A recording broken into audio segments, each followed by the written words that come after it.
And then we went straight to the Guinness Storehouse.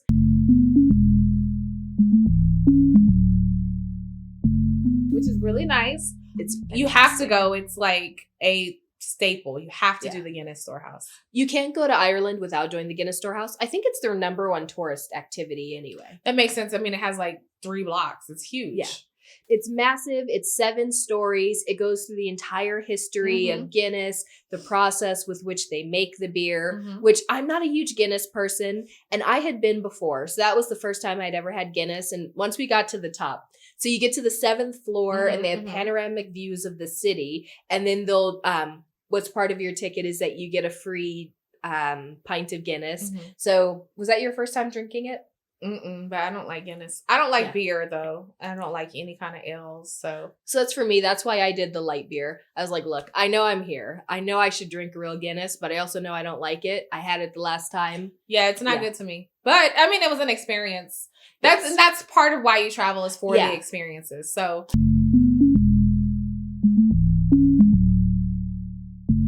this is the craziest scenario. Diambe is in Ireland. She's posting photos. And then not one, but 2 different people. One person reaches out to her on Instagram and says, "Are you in Dublin right now?" She's like, "Yeah, obviously you saw my pictures." They're like, "I am too. We're going to a drag show tonight. You got to come." So you got to go to the drag. The George is actually really fun. It was really fun. Yeah. So just by like sheer coincidence, we ended up at the George to do a drag show. It was so fun. And let me tell you, drinks there are way cheaper than the States. Yeah, we naturally drink Jameson, so it really worked out. But they also have more of a pub culture where like you're buying, because I think we got doubles for $5. It might as well have been $5 because one of the beauties of traveling when we went was the euro and the dollar were damn near equivalent. So I also feel like that helped with the affordability of the trip. Absolutely. We didn't spend a ton of money because we the economy is like globally it's just trash right now. So the dollar is strong, imagine. Well, and it works out. Yeah. But we had such a fun time. So we watched the drag show and it was maybe 4 or 5 different drag queens. We were singing our hearts out. It was great. Yeah. And then while we were there, after the show ended, it kind of turned into a bit of a nightclub. So we're dancing. And mind you, I had to slow down on my drinking. Misty's like, doubles, triples, bring me the bottle. Diambe's over here like, let me have 15 Guinnesses. She did drink a lot of Guinness. Who can hold down that much? Every time I looked over, she had a new Guinness. And I was like, what on earth? Someone had to be responsible. Also, I was tired.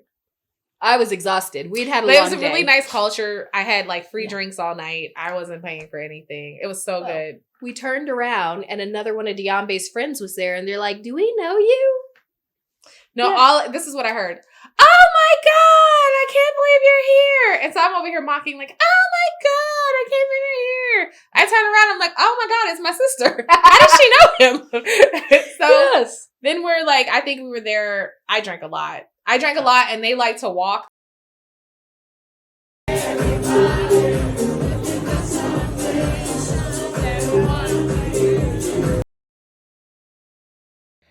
So we went to the George last night in Dublin. I am fucking hungover, just pushing through it. It's like hell right now. Man, just trying to get my life together. Can you see it? Can you see it? So what was your favorite activity that we did in Ireland? The food tour.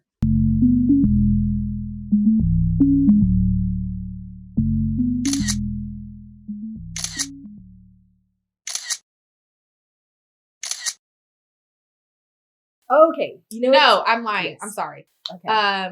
The Jameson Distillery. Oh, yeah. Jameson on Bow Street.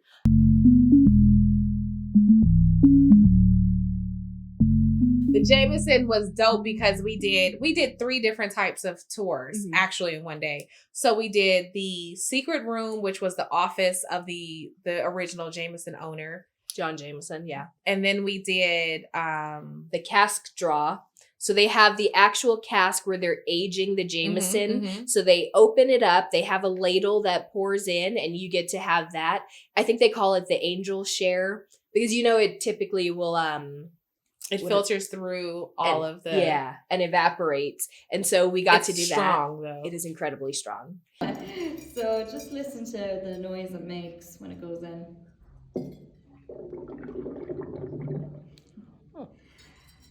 Everyone finds that noise very satisfying.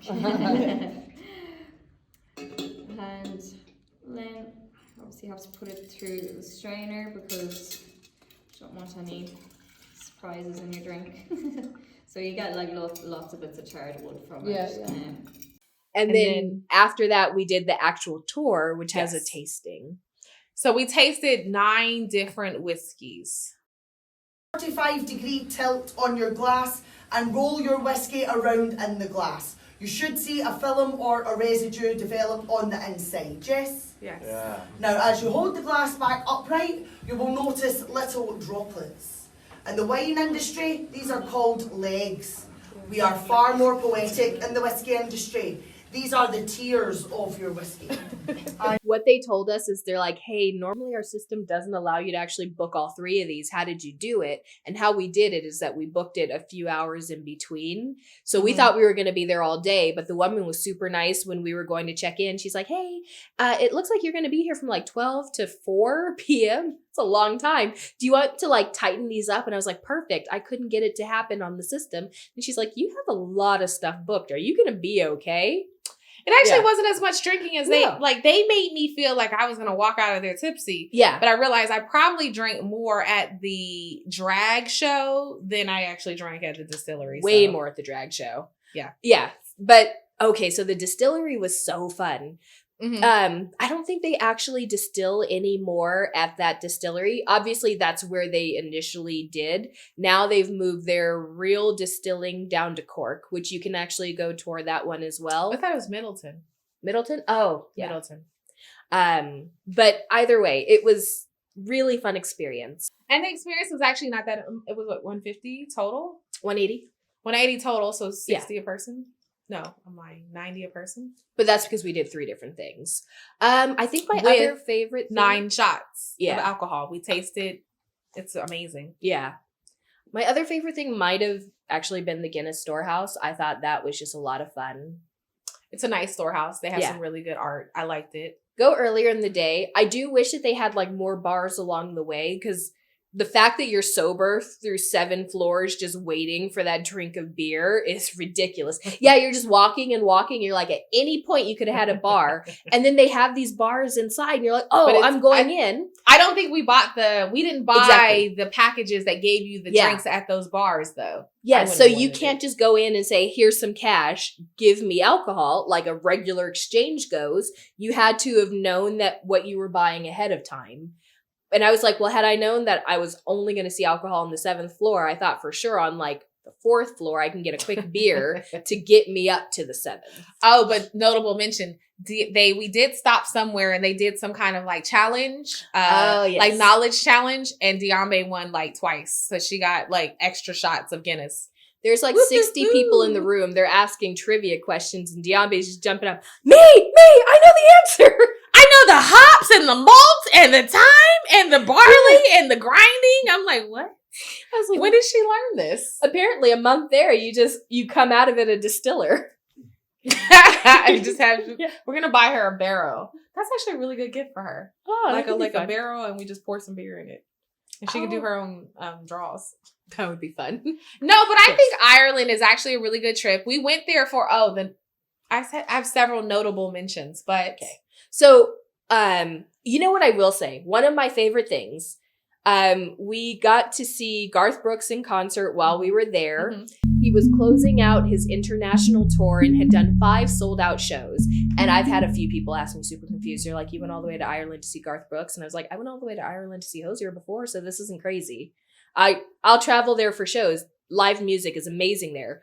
But what made the show so fun was there were these 3 guys behind us. So we happened to be seated in like a kind of VIP area. And I don't know if the 3 men behind us were from VIP or not. I'm guessing not. Because they're like, Missy's just chatting with them. They're like, so who do you know? Like, how did you get these seats? Which is kind of an offensive question when you hear it back, but they weren't asking it like Oh, that. they were so offensive. I think Were they offensive? I feel like they were initially being offensive. And I was just like, well, who are you? And why are you talking to me? He was like, but you know somebody. I was like, do you know somebody? Well, no, you did say, you're like, we know people that know people. And then kept on and just moved away. And so I think when they saw like the backup singers come up because they were Black, they're like, oh, you must know them. Right. The only Black people in the stadium. Because Garth Yes. Brooks was able to sell out 82,000 seats 5 times in a row. Like over a week time span. Do you know how incredible that is? And Absolutely crazy. the only Black people in there was us and the backup singers. So So they're behind us, and then they're asking about like the songs, and what were they asking? I don't oh man. They were asking you a ton of questions. He had so many questions, and he was like, you're somebody. I was like, no. Yeah. He was like, no, I know you're somebody. I was like, well, who am I Well, then? it got exacerbated when I just kept saying, I was Yeah. like, I don't know anybody. Yeah. And then when we finally saw the backup singers, Mhm. we stood up and screamed because we actually did know them. And he was like, see, I knew it! Yes. I knew you knew what? This is when I knew. Listen, I don't know Garth Brooks music, so he was like, I knew you knew people in low places. I was Yeah. like, what the fuck does that mean? I was like, who is in low places? And I'm just like, right, you're right. I knew people in low places. Like, what the fuck is he talking about? Until I heard the song. Well, let me tell you what didn't help matters, as he's like, I know you guys are someone. This woman comes up to us, dreadfully drunk, and she's like, she's talking to us and gives us all hugs, and she's like, can I take a picture with you? No, you have to understand. We are I don't know where she came from, but she's yelling at us from like imagine standing room only VIP. So she's outside yelling at us, and we're standing on the first or second row riser towards the front, and she was like, hey, and I'm just like, hey.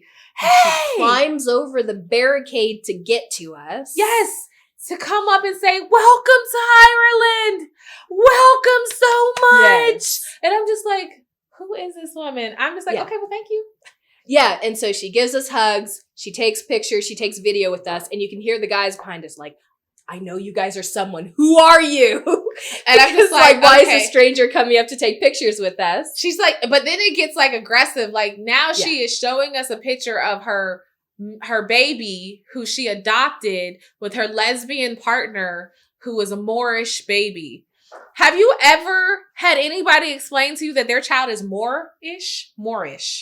And I'm just like, And so, that's code for black, half black. So now she Just has in a case you don't know what that means. I was like, who The Moors were people who came over from northern Africa in like the south of Spain region. like 800 to 1492. It's not a common way to describe black people, but when she said it, I was like, Huh. your son Moorish?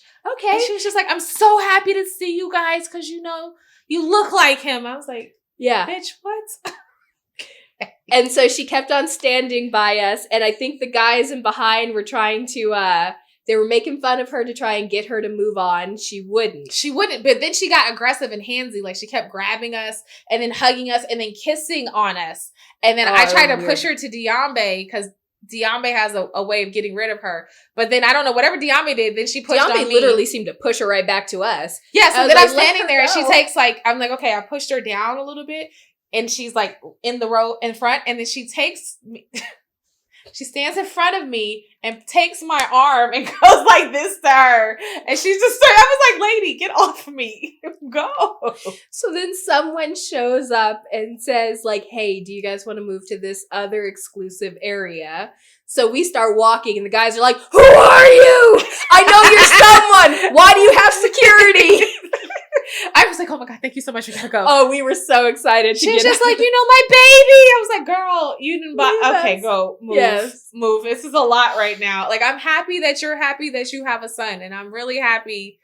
And she's just like, because these people in this country. I'm like, girl, what? I just like, ma'am, right now you are these people. Where did you come from? Where are your people? Like, I hope they find you. She was just like, okay. So we just left. That was a whole experience, but the Garth Brooks concert was actually really good. It was a really good experience.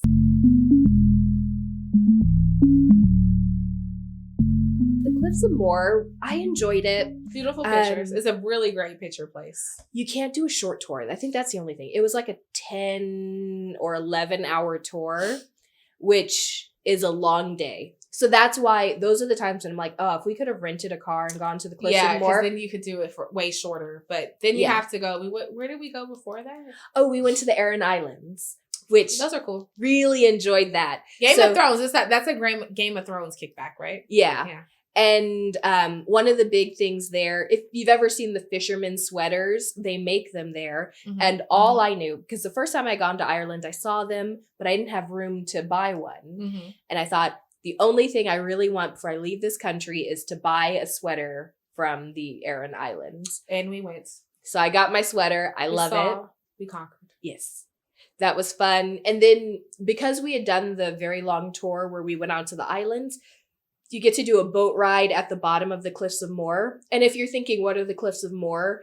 If you've seen 2 movie references, everyone's going to get either one of these. The Princess Bride, The Cliffs of Insanity. Those are the Cliffs of Moher. Or if you've seen Harry Potter and the Deathly Hallows, when they're out there, one of those is the Cliffs of Moher. No?